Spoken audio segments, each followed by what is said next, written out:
Retro. Hello there. This is James Arnold Taylor, the voice of Obi-Wan Kenobi, and you're listening to Dennis and Jay on Podcast Stardust.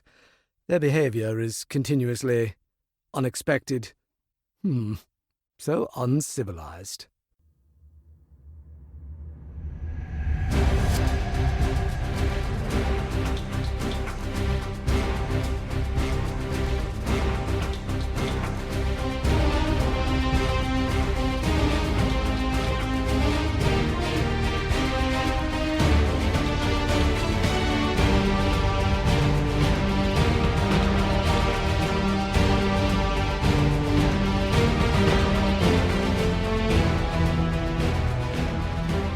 Welcome to Podcast Stardust. This is the fully armed and operational podcast dedicated to Star Wars news, reviews, and discussion. I'm Dennis Keithley.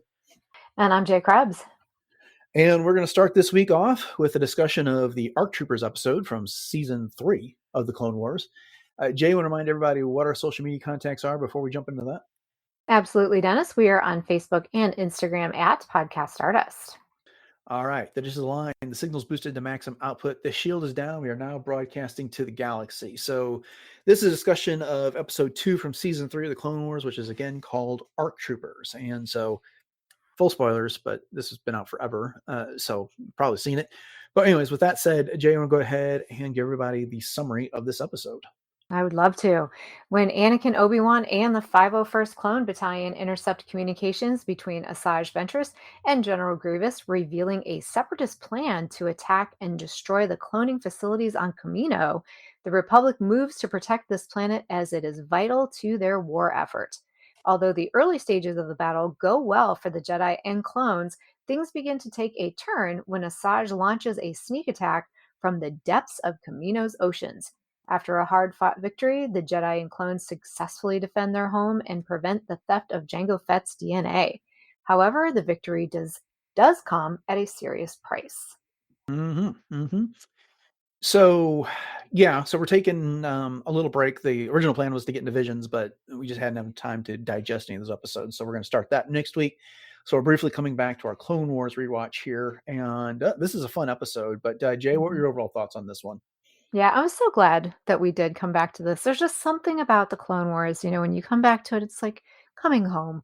But, you know me, and anybody that's listened to our show for any length of time knows that I love clones.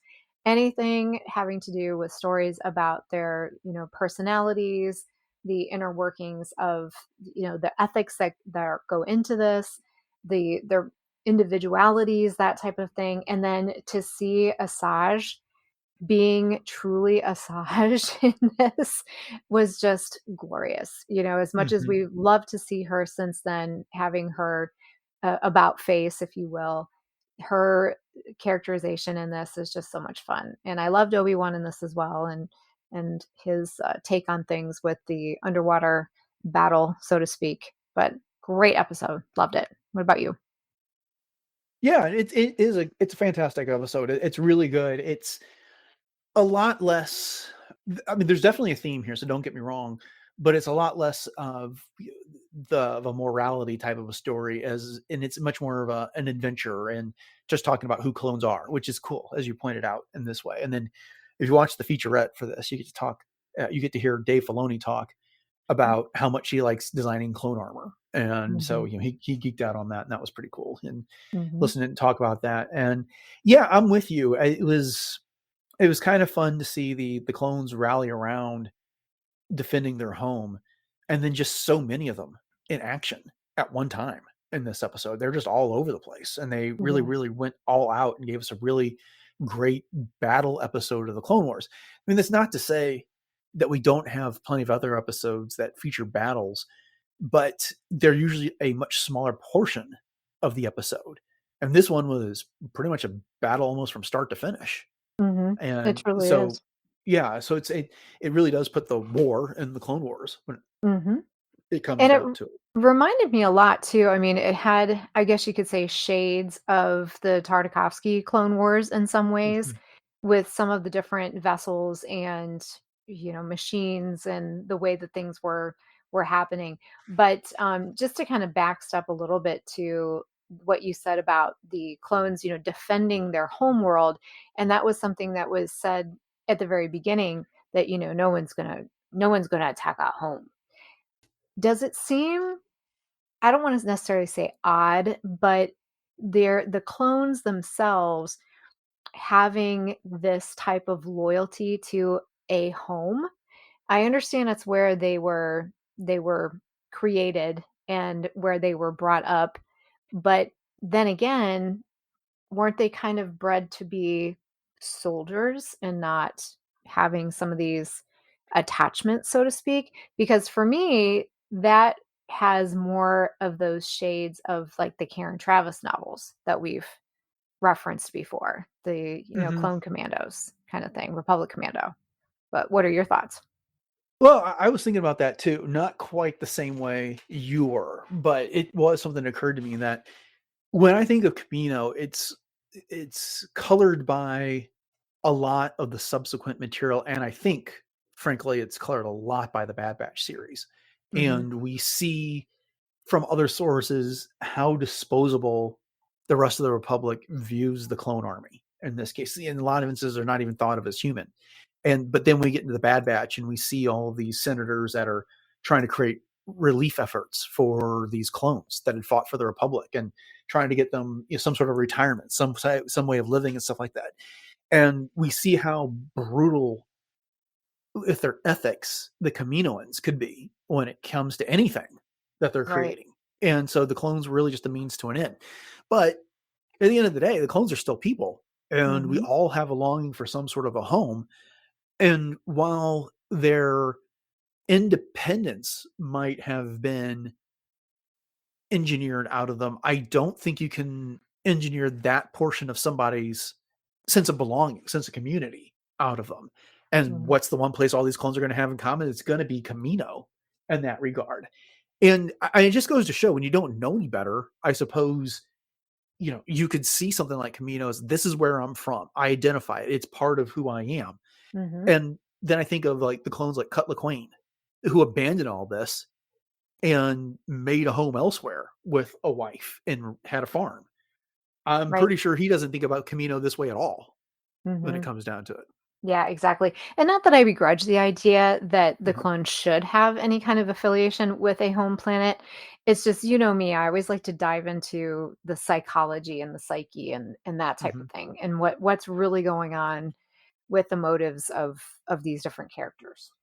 Indeed, indeed. Hmm. One of the things that also occurred to me when I was watching this is like, this is an episode about a level of Battlefront 2. Now, obviously, Battlefront 2 came after this, but there is this very battle that you can play, or one very similar to it in Battlefront 2, Hmm.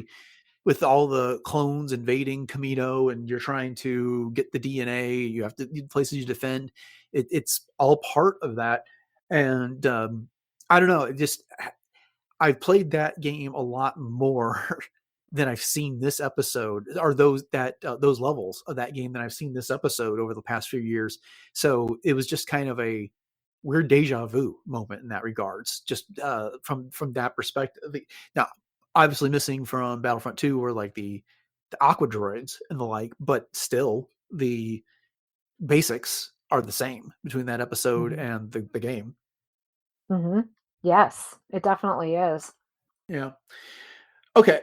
Some of the things that I found interesting, this episode is the first time that General Grievous and Asajj Ventress have met.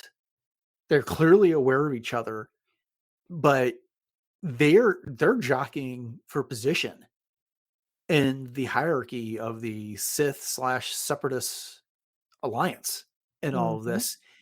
And it's kind of interesting. It's like at some points they're trying to be cordial, but in others it's kind of like they can't wait to off each other and take each other's place. But what did you Right. think about the interaction between these two?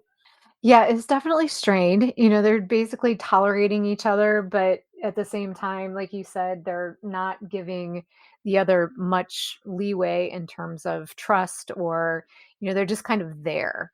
And, even at the end when Asajj jumps onto the little escape pod that Grievous is once again fleeing in, you could just tell that when she's on board, she's just like, "Oh, great. I have to be Yeah. here," kind of thing.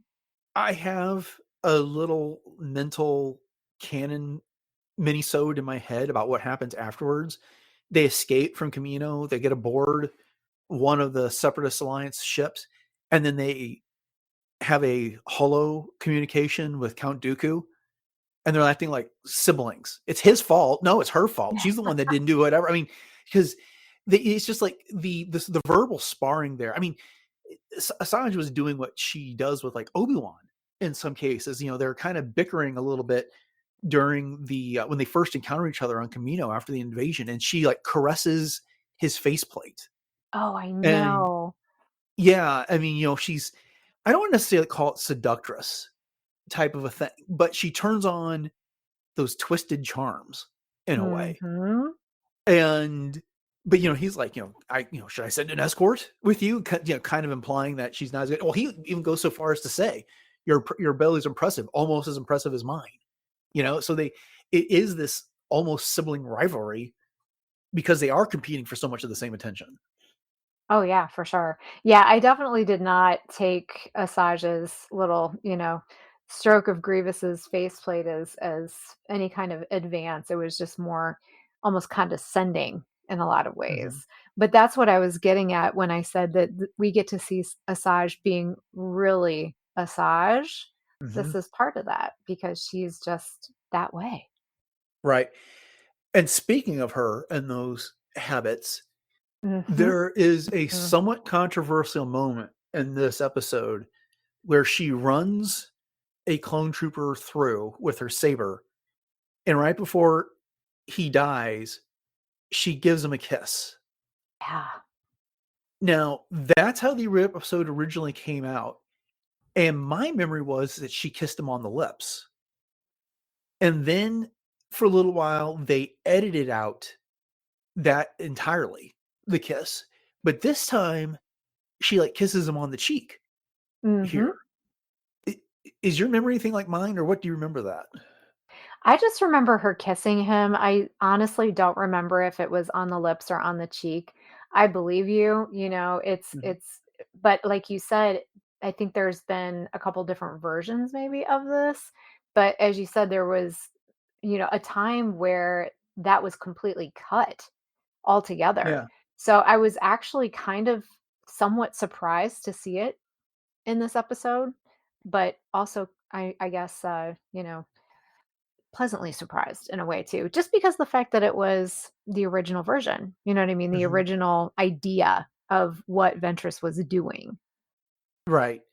Yeah, I mean, it's totally in keeping with her character there, Right. and, um, I guess it didn't bother me. I mean, I won't tell anyone they're wrong if they say it bothered them, but it was just weird that they flip-flopped on the decision to take it out and then put it back in, whether it was Mhm. altered or not, but there we are. So, I that agree. is I don't know. The more I'm thinking about it, maybe my memory is just wrong because it would seem like a lot of unnecessary work, to change her from kissing the clone on the lips to kissing him on the cheek, but who knows?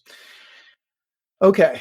Also, they went out of their way to make sure that once again, General Grievous and Anakin did not cross paths in this Yes. episode.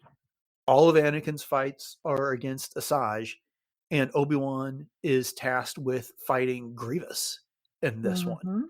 So I did kind of appreciate the continuity that they are still, it's really preserving one line and one line only from Revenge of the Sith. It's like General Grievous, what do you say? You're taller than I expected or something? No, You're shorter than I shorter expected. expect. Yeah, right. And then, Exactly. yeah, which is, I guess on the one hand, it's impressive, but the other things that they've gone to, I don't know. It just, of all the things to protect, that was just kind of a weird that they chose that over other things to really look out for continuity. You know what I mean? I'm so glad that they did though, Oh yeah. because I mean, obviously with the precedents that Revenge of the Sith laid down in the way that it is very highly regarded as the best Star Wars movie ever among a lot of fans, that this would have definitely been something that fans could have very easily picked apart and say, but that's not how it was supposed to happen. And so I think that being careful about preserving that meeting was a very, very good choice. And, it upholds very well when you see this. However, I will say that sometimes seeing Obi-Wan fight Grievous so often does take a little bit away from the surprise that I feel that we originally felt when Obi-Wan fought Grievous in Revenge of the Sith. Oh yeah, So, yeah. you know what I'm saying? So it's almost Mm, like the novelty kind of wore off just a little bit. yeah, no disagreement there. I mean, some of the things like I'm thinking of when I'm talking about how, they take pains to preserve that line from the Revenge of the Sith that, General Grievous, you're short and unexpected, because they've never met. Is okay. Obi-Wan Kenobi knows who C-3PO and R2-D2 are. C-3PO had his memory erased, but R2-D2 did not. And R2 would know also who Luke Skywalker was in this situation. Yet, that we all have our theories, but there's nothing explicitly stated anywhere in canon about why those people didn't recognize each other in A New Hope after everything that happened in the Clone Wars and Revenge of the Sith.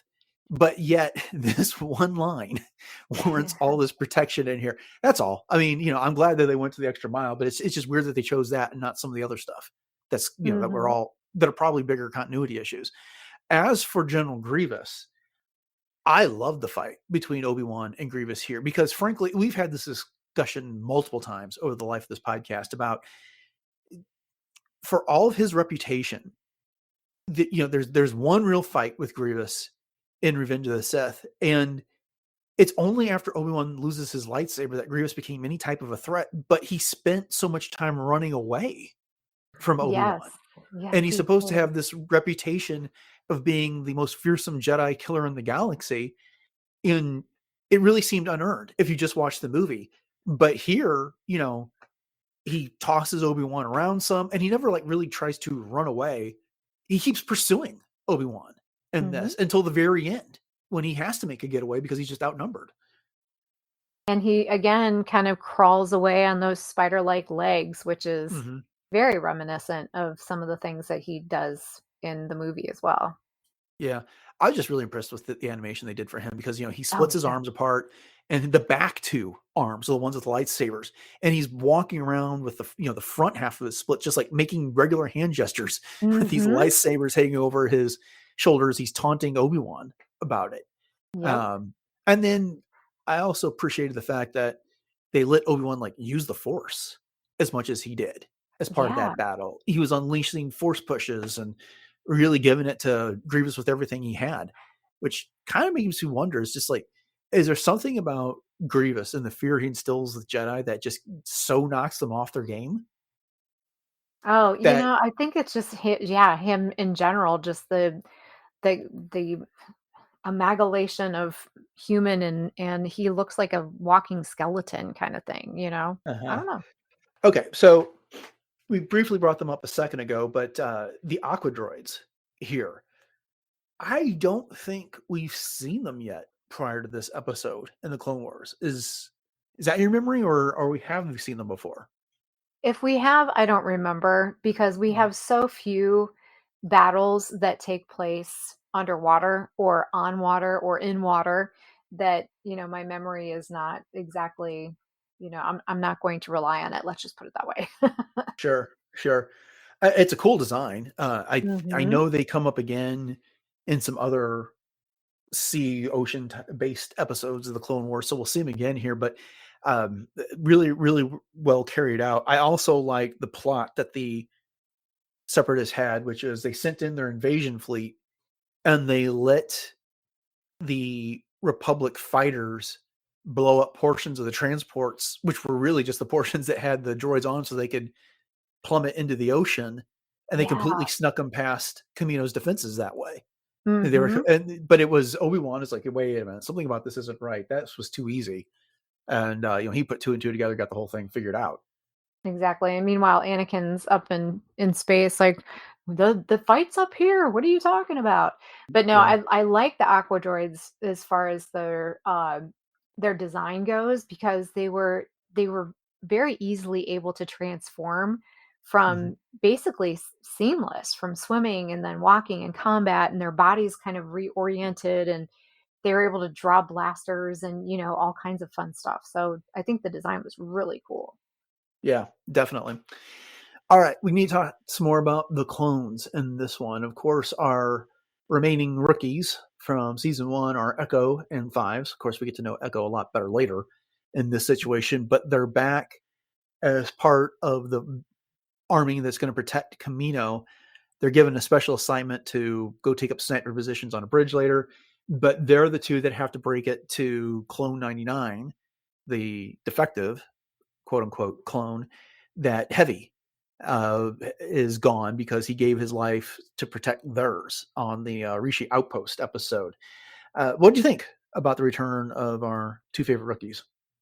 Oh, it was so great to see. We always get so attached to a lot of these clones that are investigated or explored a little bit more carefully. And so we have, a little dear to our heart kind of feeling when we get to see them, especially with 99, because they were able to establish such a great relationship with him, based on some of the last episodes, and just the way that 99 was always wanting to be one of them, and he felt that he truly was.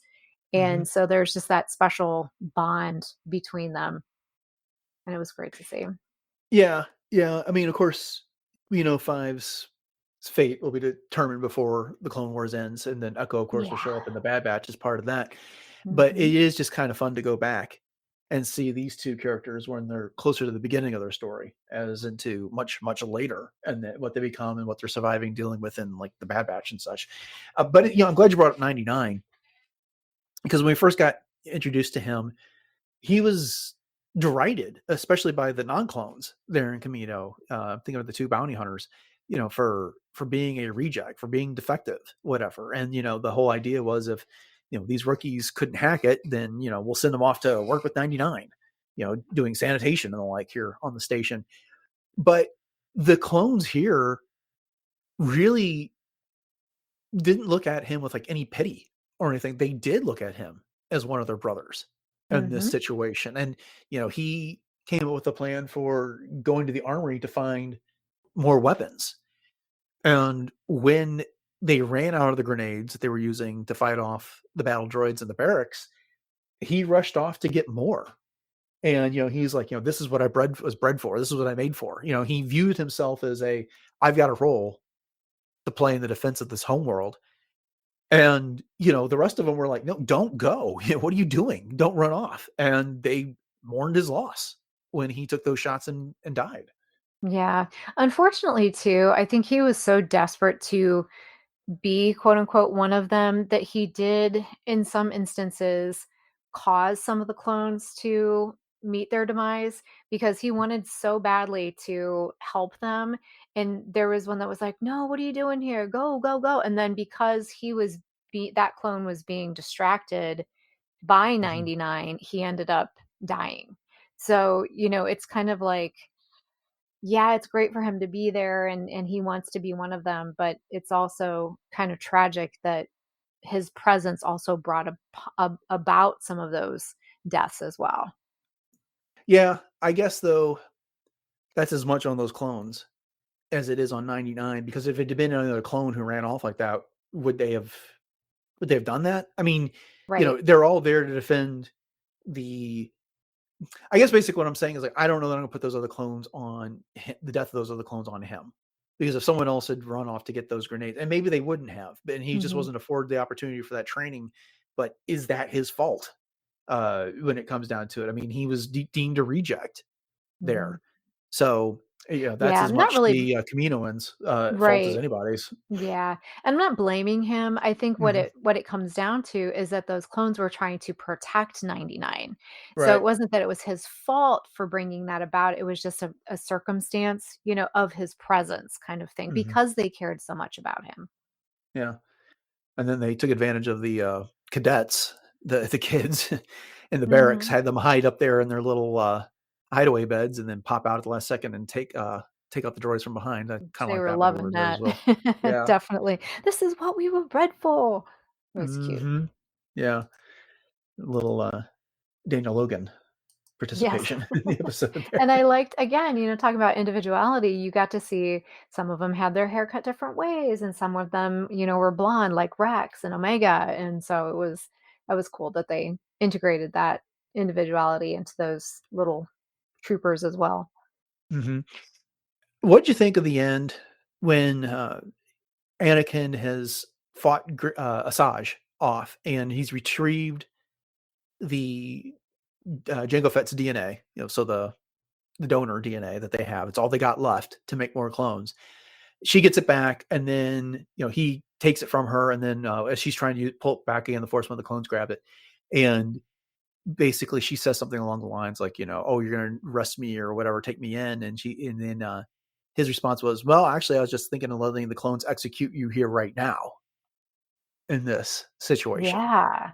I mean, no surprise, I guess, from what we know of Anakin, but is it too much like on the money for what we know of him? I mean, should it have been a bit more subtle, or what do you think about that line or that moment of the episode? Yeah, it's kind of in some ways you can see it as like a throwaway line, like, oh yeah, I could just let them execute you right here and right now. But then again, I mean, knowing what Anakin's evolution eventually becomes, it's kind of like, "Ooh, wow, that's really dark, Anakin, and is that Mhm. truly the Jedi way?" But, war is war, so he could definitely play it off as that. And who really is Asajj? I mean, he's fought her several times before, as we know of, and he doesn't like her. So, Right. she is just kind of like an ant under his boot kind of thing. But, I was just glad that in the end, it was one of the clones that actually ended up with the DNA, because it just seems poetically justice, kind of thing. Yeah, very apropos. Mhm. Yeah, I guess this thing with Asajj is that they have a history, no doubt about it, Mhm. and she is responsible for the death of countless number of clones. We've seen her Right. slaughter a bunch of them, and so I could see, on the one hand, like doing such a thing would endear Anakin to the clones, no doubt about it. But at the same time, he's kind of supposed to be setting an example there, Right. and so yeah, Good I mean, thing we all know Ahsoka what he. wasn't there. Yeah, no kidding. That's too bad. I think she would have been a fun addition to this battle, but you I can only agree. include so much in one of these episodes when the whole thing is 24 minutes of screen time or so. But yeah, now I'm not intending to make a big deal of it, but it just did kind of like, part of me for a moment was like, that's a bit on the nose for what we know of Anakin there. But okay, that is who he becomes, so it makes sense. Mhm. I will say that it really made me cringe though when you see all the little embryo glasses, with Oh the yeah. and because you think about that in terms of a cartoon, and it's not as high stakes, but then you remember what you see in Attack of the Clones, and those are little babies in there. And I was like, Hmm. "Oh no, that's not good. Nope. Don't want to Nope. see that." No, and thank you for not making those containers translucent so we I could see that know. I was destruction. thinking So the same thing. Well, I'm sure that that was intentional. yeah, yeah. All right. Any other final thoughts before we wrap this up? Oh, just such a great episode. Like I said, it's got a lot of the thematic greatness that is the Clone Wars, and a lot of fun aspects to this. Just seeing, like I said, the battle in the ocean on Kamino, because we've seen Kamino, above the ocean before this in Attack of the Clones, and also seeing how Obi-Wan was able to once again connect with an Iowa. Is that what those are called? Yeah. Those floating bird things, and saved him from perishing underneath the waters. So he definitely has his attachments to the living things instead of machines, more so. So that was cool to see too. But always enjoy this episode. What I about you? think I was gonna say I think Kanan would have called it a connection Yes. more than attachment. But There you go. regardless, Yes. Yes. yeah, Wrong word. Exactly. Very good. yeah.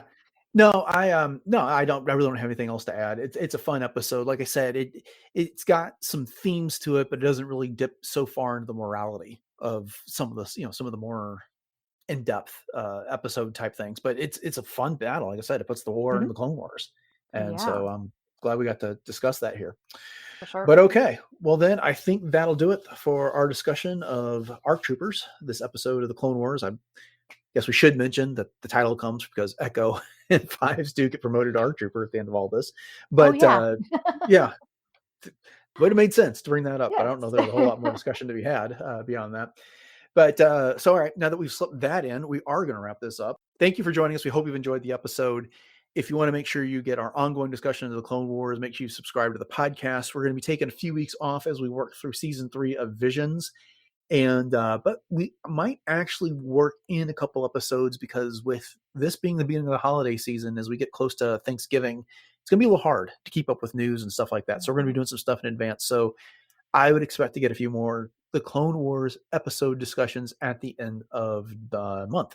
So if you're interested in that, yeah, make sure you're subscribed and you'll get those automatically, as well as our weekly look at the news and our other features such as World Between Worlds, where Jay rounds up fashion and lifestyle products. Our Revenge of the Sith series, we're getting close to the end of that. We've only got 2 episodes left. We're rapidly approaching the end of that movie. And yeah, so we got lots coming up here on the show. And then, of course, in December, we'll be getting to a lot of year-end wrap-up type episodes. That'll be fun to do as well. Great resource for all things Podcast Stardust is retrozapp.com. The entire catalog of the show is available there, as well as the other shows that are on the network. And Jay, you want to go ahead and give everybody what those social media contacts are again, and where else we can be found online if they want to contact us? Sure thing. We are very easily found on Facebook and Instagram at Podcast Stardust, and we do maintain some Pinterest boards, so you can check out those for all ideas for everything Star Wars. And we have our 2 YouTube outlets, so we have the traditional YouTube as well as YouTube Music. No videos, just static pictures that Dennis always does a great job of picking out, but we'd love it if you would subscribe to both of those, share those out. Those do support reviews as well as comments. So let us know what you thought of this episode of the Clone Wars or any of our other episodes. And if you'd like to send us an email, you can do so at podcaststardust@gmail.com. Please send us your questions. And when we get enough, we will put them together in a listener question episode. So the last one that Dennis did was very well received, and we'd love to do another one as well. And if you are in need of some new fun Podcast Stardust clothing or home goods, you can head over to TeePublic, and the link to that is in our show notes. And if you do get something, please know that every one of those purchases does help to support the show, and we sure do appreciate it. So thanks in advance. Okay. Upcoming on the show, on Wednesday, we are going to be discussing the novelization for Revenge of the Sith. And there's a lot to talk about, so make sure you join us for that. And then on Friday, we will wrap up the first week of November with a look at recent Star Wars news. So, thanks for listening to episode 960 of Podcast Stardust, everyone. Have a fantastic week. And until next time, may the Force